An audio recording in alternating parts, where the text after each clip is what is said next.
गोंद खाली है। इस्लाम में खाना तो कोई फजीलत है ही नहीं। कभी देखा, मुझे बताओ, इस्लाम ने कहा कि 2 पराठे खाना इस्लाम में सुन्नत है, उसके साथ 3 अंडे भी खाया करो। ये तो हमारी अपनी ख्वाहिशात हैं। रोजा है इस्लाम में, भूखा रहो। अल्लाह ने साल में 1 दफा भूखा रहने का हुक्म दे दिया, 1 महीना पूरा। कोई एक साल में 1 महीना ऐसा भी आना चाहिए था कि उसमें खाने की तरगीब हो। इस्लामी इबादतों में ना सिर्फ 3 दिन ऐसे हैं जिसमें खाने की तरगीब है, और वो भी अल्लाह की मर्जी का खाओगे, अपनी मर्जी का नहीं। वो है बकरीद, अय्याम अकलिन व शुर्बिन, हदीस में आता है खाने पीने के अय्याम है। लेकिन उसमें भी आपको पराठे फोड़ने का नहीं है, या आप लड्डू खाना शुरू कर दें, उसमें भी गोश्त खाने का हुक्म है, जिससे आपका फैट नहीं बढ़ता, मोटे नहीं होते आप। तो ये जो सोच है ना, ये फैमिली प्लानिंग वालों ने दी है, ये बड़ी डेंजरस सोच है कि आप अल्लाह पे तवक्कुल करना छोड़ दो और नस्ल रोकना शुरू कर दो, इसलिए कि हमने अपने बच्चों को सिटी स्कूल और बीकन हाउस में पढ़ाना है। और फिर पढ़ा के क्या करना है? अगर किसी को पता चल जाए मेरा बच्चा बीकन हाउस में पढ़ेगा और टमाटर बेचेगा, तो खुदा की कसम वो नहीं पढ़ाएगा उसको। उसका मकसद एजुकेशन नहीं है, उसका मकसद उसको कमाऊ पूत बनाना है, कमाने वाला बनाना है। इस सोच से जब बच्चे पैदा करोगे मेरे भाई, तो खुदकुशियां भी होंगी। बच्चा नहीं करेगा तो बाप करेगा खुदकुशी। ये कमबख्त 2 मैंने पैदा किए थे इस सोच से कि बहुत ऊंचे निकलेंगे, ये निकले क्या? तो मैं अपने भांजे का वाकया सुना रहा था। इम्तिहान में फेल हो गया बच्चा। आज बच्चा इम्तिहान में फेल हो, बाप को बताते हुए डरता है कि मेरा बनेगा क्या, डर रहा होता है कि मेरा बनेगा।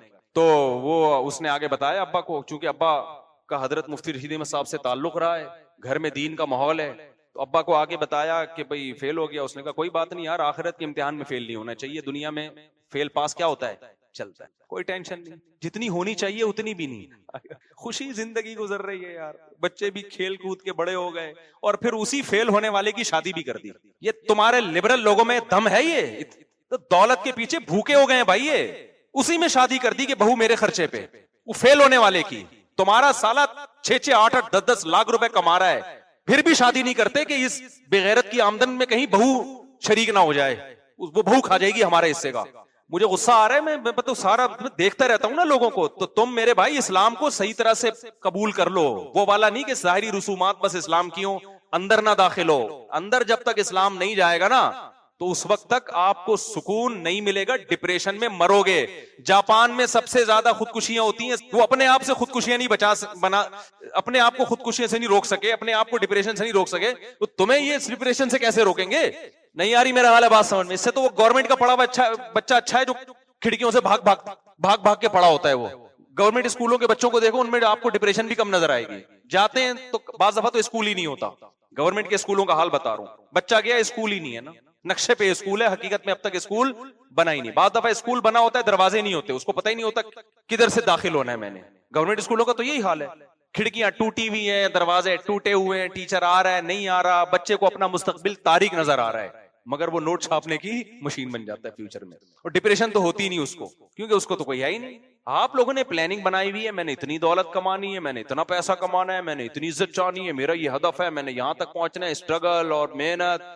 उसके बाद जब रिजल्ट, जिन लोगों का जो पूरे हो जाते हैं ना उसमें, वो तो हमें नजर आ रहे होते हैं, फिर मोटिवेशनल स्पीकर्स उनको ला रहे होते हैं, देखिए स्ट्रगल का नतीजा देखिए। असल में सब गोरा कहता है कि मेहनत करो, मेहनत। इन्होंने मेहनत की, आज कहां तक पहुंचे हुए। अबे तू उन 100 आदमियों को भी लेकर आ, उस खुदकुशी करने वाले नौजवान की तरह, जिन्होंने दिन रात मेहनत की और ईमानदारी से मेहनत की, मगर रिजल्ट क्या निकला? 0। उनको भी तो लेकर आओ ना। फिर मैं पूछता हूं, वो मार्केट से क्या होते हैं? शॉर्ट होते हैं। गोरों में भी शॉर्ट, वो गोरे भी नहीं लाते उन लोगों को। ये जो गोरों में खंभों से लटक लटक के मर रहे हैं जापान में और स्वीडन में, सारे वही हैं। स्ट्रगल थी, रिजल्ट क्या था? 0। और बल्कि इनमें तो ऐसे बहुत से लोग हैं, स्ट्रगल थी, रिजल्ट भी पूरा आया, फिर भी खंभे से चिपक के मरा है। ये मैं खंभा की मिसाल कराची के हिसाब से दे रहा हूं, वहां खंभे से चिपक के नहीं मरते। वहां तो है ना, वो तो ऊपर से छलांग लगाएगा। मैंने तो ऐसी जगह देखी है, अब व्लॉग में ये जगह हम दिखा नहीं सकते, वीजे बंद हो जाएंगे, ठीक है ना। मैं गया हूं ऐसी जगहों पे कि भाई ये वो जगह है, यहां से लोग मरते हैं। इतना खतरनाक जगह है यार, आदमी को चक्कर आने लगते हैं। मैं जब मुल्क का भी नाम नहीं लूंगा, एक मुल्क है मरीख में होगा वो, तो वो गवर्नमेंट ने ना वहां बाढ़ खींच दी। कि कोई भी ऊंची जगह होती है ना, बाढ़ खींच दी कि यार यहाँ से समंदर के करीब है बहुत ऊंची चट्टान, उस चट्टान पे खड़े होकर ना लोग आके देखते तो कह रहे यार बेहतरीन लोकेशन है उनकी, ये बेहतरीन, गूगल से कहो ना बेहतरीन लोकेशन, गूगल ये वाली लोकेशन बता। कैसे यार उल्टा लटक के जाते हैं, नीचे पटाख से सर लगा और परखचे उड़ गए। मैं तो सोचता था, अबे तू नीचे जाने में जो टाइम लगेगा उसकी टेंशन कैसे बर्दाश्त कर रहा है। यानी खुदकुशी करने वाला तो ये सोचता है ना कि यार ठास से मर के खत्म हो जाऊंगा। अबे तो ये जो नीचे जाएगा जब तू, ये भी तो अच्छा खासा फासला है, फिर गवर्नमेंट ने बाढ़ लगाई, लोग उस बाढ़ को क्रॉस कर करके आ रहे हैं, फिर बाढ़ और ऊंची कर दी। अजीब हिसाब है यार। और कमाल की बात है यार, जिस मुल्क में जितनी कम टेंशन है खुदकुशियां, उसमें उतनी ही ज्यादा। फिर मैं बताऊं, नाम नहीं ले सकता मैं, जिस मुल्क में जिसके आप ख्वाब देखते हो ना यार, हमें वो जगह चाहिए। और याद रखो, कल तुमने बूढ़ा होना है कि नहीं होना, मुझे बताओ। गोरे की जवानी की अय्याशी, जो अय्याश है भी ना, उनके बुढ़ों को देखा करो जाके। कल ही वो मैं व्लॉग बना रहा था ना, मुर्गे अंडे पे मुर्गियां बैठी भी दिखा रहा था मैं व्लॉग में। तो एक शख्स ने कहा कि मैं एथियस्ट था, तो आपके बयान सुन के मैं एथियज्म से तौबा कर ली, और कह रहे मैंने गोरों का देखा है, वहां जो एथियस्ट लोग हैं ना, अपने बूढ़े माँ बाप के साथ बहुत ही बुरा सलूक करते हैं। जो एथियस्ट लोग हैं अपने माँ बाप के साथ, बोलो, बहुत बुरा, क्योंकि खुदा तो है नहीं। अब वो जाहिर है, उस कुर्बानी के जज्बा कहाँ पैदा होगा उन बूढ़े माँ बाप के लिए। आएंगे यार तुमने अय्याशी कर लिया, बुढ़े हो गए, अब हमें अय्याशी करने दो। कह रहे मैंने जो भयानक अंजाम देखा तो मैं पलट गया। तो उनका बुढ़ापा देखो, बुढ़ापा बहुत डेंजरस है मेरे भाई। तो कल तुम्हारा भी बुढ़ापा है, खुद मजहब को फॉलो नहीं करोगे ना, और अपने बच्चों को मजहब पे नहीं लाओगे, तो बुढ़ापा तुम्हारा बहुत खतरनाक। अच्छा, जो बूढ़े मादा परस्त हैं, जिनके घर में मजहब नहीं है और उनकी इज्जत हो रही है और बड़े तमीज से हंसी खुशी जिंदगी गुजार रहे हैं, तो ये वो लोग हैं जिन्होंने औलाद को बाप बना के जिंदगी गुजारना शुरू कर दी, उनकी फिर इज्जत होती। समझ में आ रही है बात? नहीं आ रही मेरा। हमारे अब्बा की तरह होते हैं ना, जो अपने आप को, मेरे वाले साहब अपने आप को अब्बा समझते थे, और हमें क्या समझते थे? औलाद। इसी वजह से जब कोई देखते थे उल्टा सीधा काम हो रहा है, अब्बा हमें रबड़ के पाइप से, ये जो पाइप होता है ना, ये वाला पाइप नहीं, जो पानी वाला पाइप होता है, इसके टुकड़े पहले सरेआम मिलते थे। इसके टुकड़े जो थे ना, सस्ते रेट पे भी मिल जाते थे और मुफ्त में भी मिल जाते। तो हमारे अब्बा को कहीं बाहर गली में नजर आ जाता तो एहतियातन घर में उठा के ले आते थे अब्बा हमारे, कि किसी बच्चे ने अगर कोई उल्टी सीधी हरकत की, समझाने। ऐसे हमारे अब्बा सख्त मिजाज नहीं थे कि मारपीट करते हो, लेकिन बवक्ते जरूरत ये बताने के लिए कि अब्बा कौन है, मैं हूं। तो वो उन्होंने एक रखा हुआ था, वो उठा के कभी कभार तबीयत से हमें पेल दिया करते थे। ऐसे अब्बा का एहतराम घर में हो आज की नस्ल में, फिर मैं मानूंगा कि ये अब्बा क्या है, अब्बा है। आज जो अब्बाओं का एहतराम हो रहा है ना, अब्बा ने अपने आप को बेटा समझना शुरू कर दिया है और बेटे को क्या बना लिया है, बाप। यानी घर में ऑर्डर फिर बेटे का चल रहा होता है, अब्बा की वैल्यू क्या हो गई, खत्म। वो बेटे के सामने ना हर वक्त ऐसे बैठा होता है झुक के। बेटा जो है ना, अब्बा जो है ना, बेटे के सामने कैसे बैठा होता है, तमीज। अब चूंकि वो अब्बा ही नहीं रहा तो अब जाहिर है फिर तो रिस्पेक्ट ही होगी, जैसे दोस्तों की होती है, बच्चों की होती है। तो वो, क्योंकि मेरे सामने केस आते हैं जो बेटा ज्यादा चीख रहा होता है और बाप अपनी आवाज को धीमी रखता है कि मैंने ऊंची आवाज से बोला ना तो मेरे बेटे को आ जाएगा गुस्सा। मैं वहीं समझ जाता हूं, इस घर में बाप बाद में पैदा हुआ है, बेटा पहले पैदा हो गया। सिस्टम क्या हो गया है, डार्विन के नजरिया तरक्की करते करते ना इतनी हो गई है कि अब्बा पहले। और ये हदीस से भी साबित है, अंतलिदल अमतु रब्बतहा, आप सल्लल्लाहु अलैहि वसल्लम ने फरमाया कुर्ब क़यामत की अलामत यह है कि बांदी अपने आका को जनेगी। क्या मतलब, बाप अपने बेटे को जनेगा, बाप जो है अपने बाप को जनेगा, और माँ अपनी माँ को जनेगी। बेटियां माओं पे हुकूमत करेंगी, बेटे बापों पे, बहुएं सासों पे हुकूमत करेंगी। आजकल मजहबी स्कॉलर्स भी आ रहे हैं, सास का कोई हक नहीं है, ससुर का कोई हक नहीं है, सारा फैमिली सिस्टम की ऐसी की तैसी कर। एक मजहबी स्कॉलर है, वो बता रहे थे कि औरत कमा भी सकती है। हमने तो बयान दिया ना कि औरत नहीं कमा सकती अगर शौहर की परमिशन नहीं, क्योंकि उसका नान नफका जो शौहर के जिम्मे है वो इसीलिए कि भाई तुम घरदारी करोगी, बच्चे पैदा भी करोगी, उनको पालोगी भी, और घर के सारे काम तुम संभालोगी, और बाहर के सारे काम कौन संभालेगा, मैं। ये इस्लाम की तकसीम है। वो एक बड़े लिबरल किस्म के स्कॉलर हैं, उन्होंने बयान दिया कि नहीं जी, औरत अगर जॉब करना चाहे तो मर्द उसको नहीं रोक सकता। जब ये फेंकू होते हैं ना, शरीयत तो होती नहीं, तो इनको नहीं पता होता मेरी बात का के जिम्नी नुकसानात क्या होंगे। और कोई पढ़ा लिखा भी बाज दफा बयान सुन रहा होता है, वो इतराज। अच्छा, उन्हीं स्कॉलर से पूछा गया औरत का नान नफका किसके जिम्मे है, तो उन्होंने कहा शौहर के जिम्मे। तो किसी ने कहा हजरत मैंने आपका पहले नीचे कमेंट्स में लिखा हुआ था कि एक तरफ शौहर के जिम्मे भी नान नफका है और वो खुद भी कमाएगी, तो ये करेगी क्या बैठ, शौहर के किस काम की है फिर ये। यानी जब शौहर पे जिम्मेदारियां डाली जा रही हैं तो उसके बदले में उसको भी तो कुछ बेनिफिट्स मिले ना, मियां को उसको कुछ भी नहीं। वो जब घर पे आएगा तो बेगम गई हुई है ऑफिस, वो नस्ल इसलिए नहीं बढ़ा रही कि भाई मेरे असल में एक्चुअली ऑफिस में काम इतना ज्यादा है, मैं बच्चे नहीं पाल सकती ना, मेरी क्लिनिक है, एक्चुअली मैंने पेशेंट्स का इलाज करना है, मेरा ऑपरेशन है वहां एक सीरियस, वो वगैरह वगैरह 20 किस्म के मसाइल हो सकते हैं। जैसे वो एक स्कॉलर ने फतवा दे दिया कि जी आप जो है ना कोरोना के दिनों में इमामत कर सकते हैं, आप वीडियो कॉल के जरिए भी इमामत। एक बड़े मजहबी उलमा तो कह रहे थे ना कि इत्तिहाद मजलिस जरूरी है, एक ही मकान हो जहां इमाम और मुक्तदी हो। उन्होंने कहा नहीं जी, साइंसी तरक्की का दौर है, आप इमामत करें और वीडियो ऑन कर दें तो लोग घरों में जो है ना उस वीडियो को देख के क्या करेंगे, इमामत करेंगे। तो वो तो उन्होंने फेंक दी लंबी। लोग कह रहे हैं ये हैं पढ़े लिखे मौलवी, और ये जो तकियानूस किस्म के मौलवी, खिलाफत उस्मानिया को बर्बाद करने वाले भी ये तकियानूस मौलवी और वगैरह वगैरह ना, ये साइंस और टेक्नोलॉजी के साथ नहीं चल सकते, ये बस चाहते हैं अपनी दुकानें। ऐसे लोगों के कमेंट्स। पढ़े लिखे ने उस पर क्लिप बनाया, उसने कहा यार एक आदमी इस्लामाबाद में है इमाम, वो वहां नियत मानता है इमामत की, और लाइव वीडियो चल रही है, कराची वाले भी देख रहे हैं, वो यहाँ नियत बांध लेते हैं। किबला कराची से जो है ना 1000 किलोमीटर करीब है और इस्लामाबाद से 1000 किलोमीटर तकरीबन दूर है। तो इमाम पीछे नहीं है बल्कि 1000 किलोमीटर पीछे मुक्तदियों से खड़ा हुआ है। ये कौन सी इमामत की किस्म है यार, कि इमाम जो है ना पीछे और आधे मुक्तदी। ये तो वही हो गया बेटा किसको जन रहा है, अपने बाप को पैदा कर रहा है। तो उसके बाद से फिर उनका नया क्लिप नहीं आया। मेरा ख्याल है उन तक वो पहुंच गया, उन्होंने सोचा होगा यार मैंने इस दफा बहुत इतनी कर दी है कि ये अफोर्ड करना मेरे लिए बहुत मुश्किल है। तो मैं जल्दी से वो वाकया खत्म करूं कि खुदकुशी की लड़के ने बेरोजगारी की वजह से। मैं समझता हूं ये बेरोजगारी की वजह से खुदकुशी नहीं है, ये मादा परस्ती की वजह से खुदकुशी है, जो आपको सोशल मीडिया सिखा रहा है। और आप जिस अंग्रेज को फॉलो कर रहे हो ना, इस्लाम को छोड़ करके, उसने बड़ी तरक्की की है, वो अंग्रेज आपको डिप्रेशन का मरीज बना रहा है। लोग मुझे कहने लगे यार बेरोजगारी बेरोजगारी, मैंने कहा सुबह सहरी खा के सोया है, इसका मतलब खाने को बाप मालदार है, कल बाप के मरने के बाद सारी विरासत तुम्हें मिलने वाली है, और शायद इकलौता बेटा था वो, सारी विरासत तुम्हें मिलने वाली है।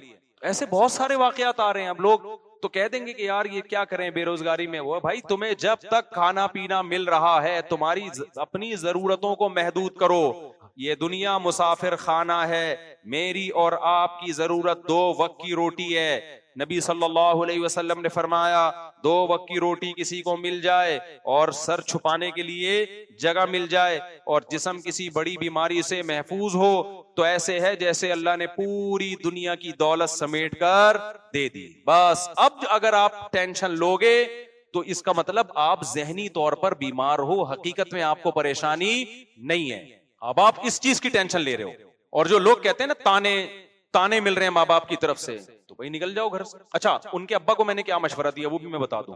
अब बेटे की टेंशन तो बेटा तो गया खुदकुशी की, अब्बा आए कह रहे हैं मुझे एक तो बेटे की मौत की टेंशन, अब रिश्तेदार मुझे ताने दे रहे हैं कि तुमने चूंकि इसको बेरोजगारी का ताना दिया था ना। अच्छा, अब्बा बेरोजगारी का ताना नहीं दे रहे थे, अब्बा ये दे रहे थे एक ताना कि यार लाखों रुपए लेके मुझे मकरूज बना दिया तुमने।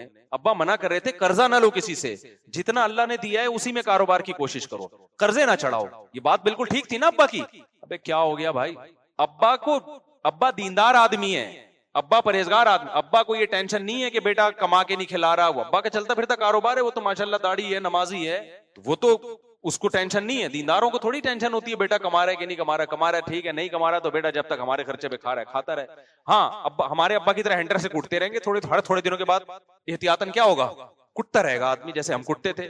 हमें तो अब्बा से जब पिटे हैं तो कभी ख्याल नहीं आया कि अब्बा ने हमें मारा क्यों, थोड़ी देर टेंशन हुई, उसके बाद नॉर्मल लाइफ कि भाई अब्बा है यार, अब्बा के एहसानात क्या है। घर हमें अब्बा की वजह से मिला भाई, नाम हमें अब्बा की वजह से मिला, इज्जत हमें।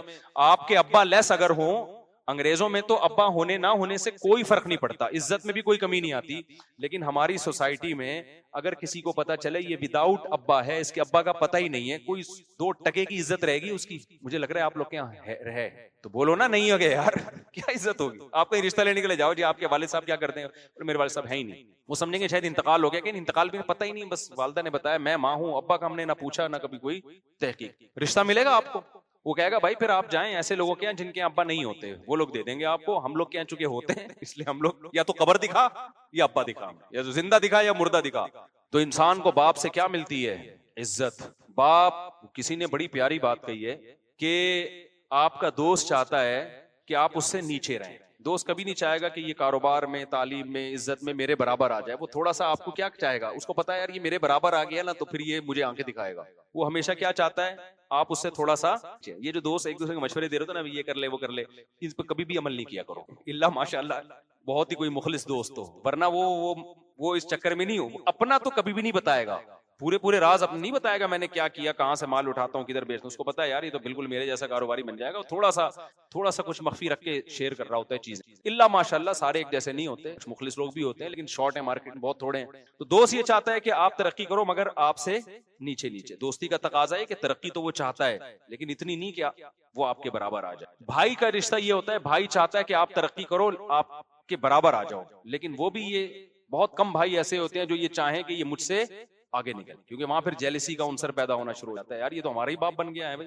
तो वो भी चाहेगा तरक्की करो मगर कहां तक, बोलने पे गवर्नमेंट ने पाबंदी लगाई है आपके बराबर आ जाए वो। लेकिन बाप पता है क्या चाहता है, बाप की हमेशा हमेशा ये ख्वाहिश होती है कि मेरी जो औलाद है वो मुझसे आगे निकले। ऐसा प्यारा अल्लाह ने रिश्ता बनाया है। तो वो अगर कभी हैंटर से पकड़ के कूट दे तो यार मार खाओ, इसमें ये तो फजीलत की चीज है। आना शुरू कर दें घर जाके अपनी औलादों को बिला वजह। मैं तो औलादों को मशवरा दे रहा हूँ, बापों को मशवरा नहीं दे रहा कि आप बाप होना साबित करने के लिए कूटा करें। मैं औलादों को कह रहा हूं अगर अब्बा थोड़े सख्त मिजाज है तो अल्लाह के लिए क्या कर लो, बोलो ना, बर्दाश्त कर लो। तो अब मसला क्या है, आजकल बर्दाश्तें क्या हो गई हैं, खत्म। बच्चा पैदा किया पैसा कमा के देगा। अच्छा मैं उनके अब्बा का वाकया मुकम्मल कर दूं।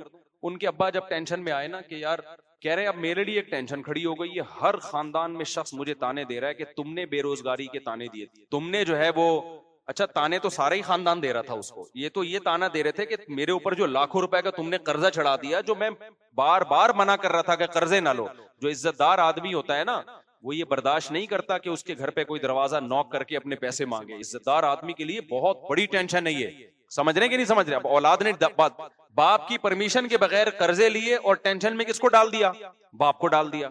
तो बाप की टेंशन तो बजा है ना बिल्कुल। अब वो कह रहे हैं, वो मेरे पास बेचारे पहले भी आए कि यार मैं इतनी टेंशन में पड़ गया हूँ, हर आदमी आ रहा है, मैं बच्चे को कह रहा हूँ कि तूने मुझे किस मुसीबत में डाल दिया है, ये तो हक बनता था ना।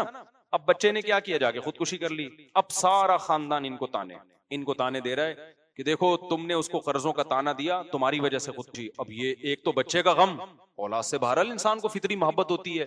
इतनी बेचारों ने दुआएं की मगफिरत के लिए, मेरे पास भी आए। तो मेरे पास अब फिर दोबारा जब दूसरी दफा आए ना, आंखें अंदर गई हुई, हल्के पड़े हुए इनके, रो रो के हाल खराब, और कह रहे हैं अब मैं एक नई टेंशन में जा रहा हूँ। मेरी बीवी मुझे टेंशन दे रही है, मेरे घर वाले मुझे टेंशन दे रहे हैं कि तुम्हारी वजह से बच्चे ने खुदकुशी की। क्या हाल है हजरत? मैंने कहा पहली बात तो ये कि आप जर्रा बराबर भी मुजरिम नहीं है, क्योंकि जुर्म का एहसास इंसान को डिप्रेशन में लेके जाता है। और मैंने कहा अगर आपसे गलती भी हुई है ना, उसका भी इस्लाम ने हल दिया। भाई इस्लाम के पास सब चीजों का हल मौजूद है। मैंने कहा कितने बड़े से बड़ा जुर्म हुआ, मैंने कहा ज्यादा ज्यादा यूं हम कहेंगे कि ये कत्ल आपके खाते में डाल दें, हम यही कहेंगे ना कि आपने मारा है। मैंने कहा इसका भी इस्लाम ने हल क्या बताया, 2 रकत पढ़ के अल्लाह से क्या करो। सही बुखारी की हदीस है, एक शख्स ने 99 इंसानों को कत्ल किया था। कितने? ऐसा नहीं कि उनको टेंशन दी, बेरोजगारी का ताना दिया, फिर वो खंबे से जाके चिपके, खुद ठा करके मारा उनको। यार तुम लोग को बात समझ में नहीं आती। देखो कत्ल 2 तरह के होते हैं, एक है आप कत्ल का जरिया बने हैं, एक है कत्ल किया है आपने। फिर जरिए की भी 2 किस्में हैं, एक है मजबूत जरिया बने हैं, एक है बहुत कमजोर जरिया बने हैं।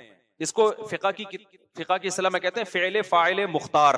फ़ेले फ़ाइले मुख्तार क्या मतलब? एक बंदा है, आपने उसकी कनपटी पे गोली रख के ठा करके मार दिया, वो मर गया। इस कत्ल पे क्या है, शरीयत क्या कहती है, आपको भी ठा करके मारा जाएगा, क्योंकि खुद से आपने ये अमल किया है। आई बात समझ में? एक है आपने किसी को तरगीब दी कि तू फला बंदे को मार दे, जाके बहुत सवाब मिलेगा तुझे, तरगीब दी, मैं तुझे इतने पैसे दूंगा। वो गया, उसने ठा करके बंदा मार दिया, तो वो लटकेगा, आप किसासन कत्ल नहीं किए जाओगे। क्यों? इसलिए कि आपने जो तरगीब दी है ना, आपने उसको मजबूर थोड़ी किया है कातिल को। कातिल ने बिल्कुल अपने इख्तियार से मकतूल को कत्ल किया है, उसमें आपकी कोई जबरदस्ती नहीं, मोटिवेशन थी आपकी। तो मोटिवेशन भी जुर्म है, कत्ल नफ्स का गुनाह तो आपको मिलेगा, लेकिन दुनिया में इस्लामी कानून में ये उससे कम दर्जे का जुर्म है कि एक आदमी डायरेक्ट जाके कत्ल कर रहा है और एक दूसरे को कत्ल करने की तरगीब। तो दुनियावी अहकाम में ये कम दर्जे का जुर्म है। पूरी दुनिया में इस पे आपको लटकाया नहीं जाएगा कि जी तरगीब इसने दी थी। हाँ, कयामत के दिन तो आपको भी कत्ल का गुनाह मिलेगा। कयामत के जो उसूल है वो तो कुछ और है ना, लेकिन दुनिया के उसूल क्या है, बोलो, कुछ और है। तो तरगीब का तो गुनाह मिलेगा, इस पे आपको अदालत चित्रौल भी लगा सकती है, कैद भी कर सकती है, सजा देके फिर छोड़ देगी, क्योंकि आपने भाई उसको सिर्फ मोटिवेशन की है ना। करने वाला कौन है, वो बंदा है। आई बात समझ में? तीसरी सूरत क्या बनती है, एक बंदा था, आप चाहते थे इसको मारा जाए, आपने कातिल को कहा तू जाके मार दे और मैंने उसको पीछे से पकड़ के रखूंगा, बांध के रखूंगा, तू उसके सर पे गोली मार देना। मारने वाला कौन है, कातिल। आप कौन हो, पकड़ने वाले। अब आप भी मुबाशिर कहलाओगे, अब दोनों को लटकाया जाएगा, इसलिए कि दोनों कत्ल में प्रैक्टिकली शरीक हैं। आई बात समझ में? एक सूरत क्या है, आपने किसी को जाके कहा, आपने किसी को जाके कहा तू मर जा, इस जिंदगी से मौत क्या है बेहतर है। उसने कहा अच्छा यार ये मसला तो मुझे मालूम ही नहीं, जिंदगी से मौत क्या है बेहतर है। उसने बंदूक उठाई, उठा करके अपने आप को मार ली। अब तो चित्रौल भी नहीं लगेंगे आपको, बस गुनाह होगा। किसी मौलवी साहब के पास जाओगे, मौलवी साहब कहेंगे तौबा कर यार, तू किस किस्म के मशवरे दे रहा है लोगों को। अब दुनिया की कोई अदालत या इस्लामी अदालत कातिल को लटका सकती है जिसने मशवरा दिया था? इसलिए कि भाई वो उस फेले फाइले मुख्तार, वो आदमी खुद मुख्तार था।